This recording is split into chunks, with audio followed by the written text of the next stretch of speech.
KPIX 5's Betty Yu is there now. Betty, what happened?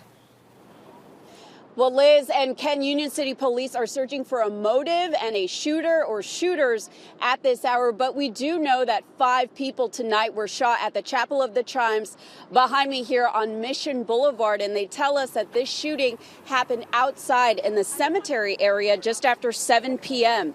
Police tell us that when they arrived, they found 3 people with gunshot wounds and they were rushed to the hospital. We don't know their conditions at this time.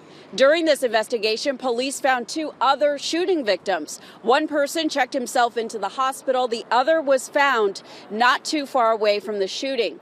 This scene does stretch across the street to the Mexico supermarket, where a car was also roped off by police tape. I spoke to a woman tonight who says that she was here for her mother's viewing in the chapel, and that's when gunfire erupted, and she and about 100 other guests were put on lockdown. The pastor was doing a message for my mom, and that's when we heard gunshots outside. It's very shocking to me. I'm fortunate that my guests were safe. I could see like a cluster of people at a gravesite, and it was after 7, so it couldn't have been a funeral. So something was going on. We looked across the street. The cops were actually wrestling this girl down to the ground. And then a few minutes after that, these people ran from the Mexico Super parking lot across the street.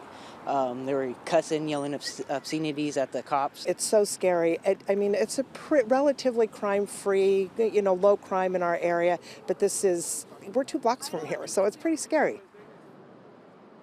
And we are awaiting more details from Union City Police, which is investigating this shooting. But again, 5 people tonight shot at the Chapel of the Chimes, and it happened in the cemetery area. We don't know exactly what led up to the shooting, and at this time, police have not provided us with any descriptions of the suspects. Betty Yu, KPIX 5.